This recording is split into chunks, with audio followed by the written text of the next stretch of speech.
Hey there, my name is Megan and welcome to my channel, or welcome back. Today I'm going to be doing my top 5 most anticipated fantasy book releases for the month of August. When I was doing research for this video, I wanted to include science fiction books also, but I couldn't find any books being released in August that were sci-fi that I found interesting. So I just curated this list to be fantasy. And although there's not a ton of new releases coming out in August, the 5 that I found I am super excited about, and they sound really good and really interesting. So without further ado, let's get on into the top 5 fantasy book releases coming out in August. The first one is coming out on August 5th, and it is The Magician of Tiger Castle by Louis Sekar. The first thing that caught my attention about this book was the author, Louis Sekar, because I was like, isn't that the author of Holes? And he writes mostly kidlit, and I don't recall him ever writing an adult book before, and this is actually his first adult book ever written.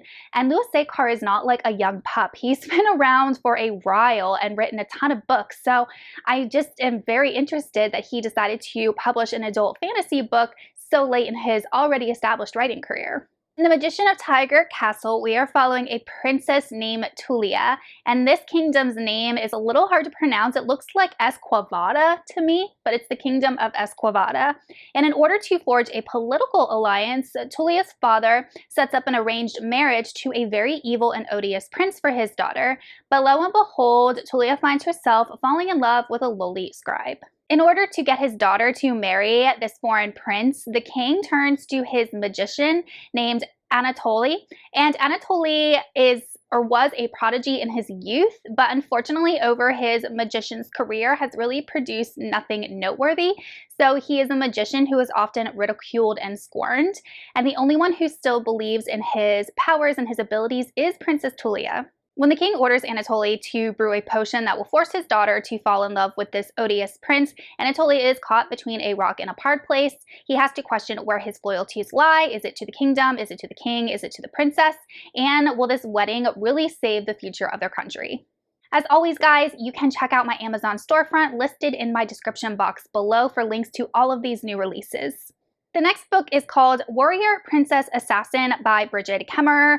I have read, I think, 5 Bridget Kemmerer books and have enjoyed all of them. I read one of her YA fantasies and 2 of her contemporaries, and I think this book is her first venture into adult fantasy. Based off the title, you can probably guess we're following 3 main characters: a warrior, a princess, and an assassin. The warrior in this book is actually King Kai. Not only is he a fire mage, but he is also a ruthless warrior on the battlefield. Unfortunately, despite Kai's leadership, his country is slowly burning, and the only chance he has to save his people and his kingdom is to enter into a marriage alliance with the neighboring country known as Estranza. This royal family also has magical abilities, and theirs is to control the weather, and he's hoping that they will be able to help put out the flames of his current country.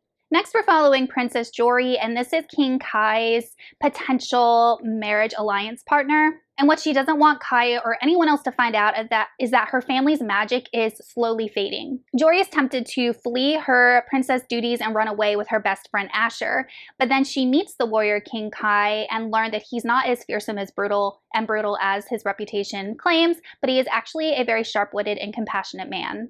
But what Jory doesn't tell him is that her family's magic is fading and they might not be able to help him as much as he is hoping, and she is conflicted as to whether to deceive him with this information or not. And lastly, we have Jory's best friend Asher, who is the assassin. He is employed by the Hunters Guild, and one day a very lucrative job comes his way, and he finds out that the intended targets of his assassination job are Jory and Kai. The guild expects him to carry out this assassination, and Asher must decide what's more important and what he's going to do. This book sounds really intriguing, as all Bridget Kemmerer's books do, and she tends to write really compelling characters and really great relationships, and I'm excited for this one.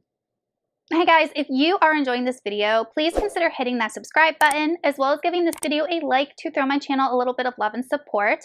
Also, I am the author of the science fiction book Aftermath, which is currently available on Amazon, paperback and ebook options, as well as Kindle Unlimited.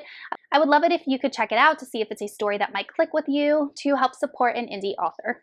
The next book is The Society of Unknowable Objects by Gareth Brown. This story does take place in the modern world in London, and apparently there are regular objects all around the world, everyday life, that possess a lot of power, and most people don't even know that these objects possess this sort of power. There is a secret society that knows the power of these objects, and they meet every couple months in the basement in a bookshop in London to watch and make sure that none of this power is being revealed to unsuspecting citizens. Frank Simpson is the longest standing member of the Society of Unknowable Objects, and he gets wind that a new magical artifact has been discovered in Hong Kong, so he sends his newest member of the society to investigate. This new society member's name is Magda, and as soon as she arrives in Hong Kong, someone tries to kill her, and the society is forced to come to the realization that other people know about these magical artifacts and are looking to use them for malicious purposes. Returning to London, Magda learns that there is internal strife going on between the members of the secret society, and a lot of these people are keeping secrets from one another. No one is being forthcoming. Magda flees London and goes across the Atlantic to the United States, the deep south part of the country, in order to chase the professional killer that attacked her in Hong Kong. She's looking to unveil the secrets of this killer, the knowledge that these secret society members are holding from her, and she also learns that her own family and her own legacy are tied up in all of it. The Society of Unknowable Objects release date is August 12th. Then we have Born of an Iron Storm by Anthony Ryan. This is the second book in his Age of Wrath series. I read A Tide of Black Steel, I think that's the name, last summer, and this is a spin-off of his Covenant of Steel series. This is a Norse-inspired fantasy, like I said, that is in the same world as his Covenant of Steel, but follows, for the most part, all new characters and does have a few cameos from the characters of Covenant of Steel. If you're interested in checking out my review of A Tide of Black Steel, I will link it up in the cards as well as in the description box below. Because this is book 2 in a series, I don't want to discuss the synopsis because I don't want to spoil what happened in book 1.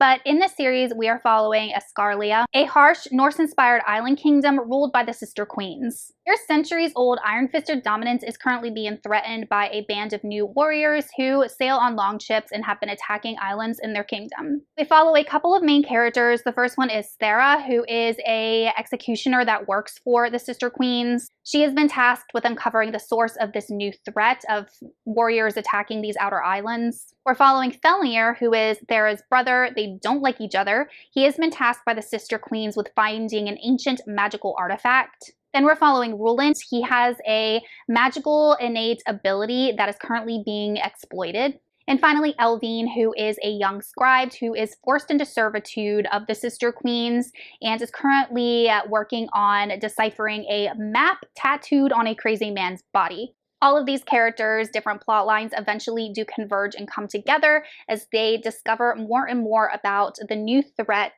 facing Escarlia. Born of an Iron Storm's release date is August 26th. And lastly, we have Catabasis by R.F. Kuang. I hope I'm pronouncing that correctly. This sounds like it has an academia type setting, but we're following a character named Alice Law, and her one goal in life has been to master the art of magic. She has sacrificed everything, her health, her sanity, her relationships in order to reach her goal. She's made these sacrifices so that she could work with the most powerful magician in the world, known as James Grimes, and he is at Cambridge. And she actually is working with him until one day he dies in an accident that inadvertently might be her fault. So then we're following, I guess, the point of view of Grimes, and it literally says this on the synopsis, that Grimes, after death, finds himself in hell. In order for Alice to meet her dreams of mastering the magical arts, she needs the guidance and recommendation of Professor Grimes. So this is why she goes after him into the afterlife. And as she's doing so, she learns that her academic rival, whose name is Peter, has come to the same conclusion and is basically going to do the exact same thing. So I feel like there could have been some more explanation in the synopsis of this book because I don't really understand how someone from the corporeal world could enter the afterlife unless they themselves are also dead, or maybe there's a way to split body from spirit. I don't really know how that's going to work. Definitely that synopsis left much for the asking, but Kitabis release date is also August 26th. Okay, you guys, those are my top 5 most anticipated fantasy book releases for August 2025. Let me know in the comments if you plan on reading any of these, or if you've already read them, managed to grab an arc or whatnot, and what you thought of them. Thank you so much for watching, and I will see you all in another video soon. Goodbye.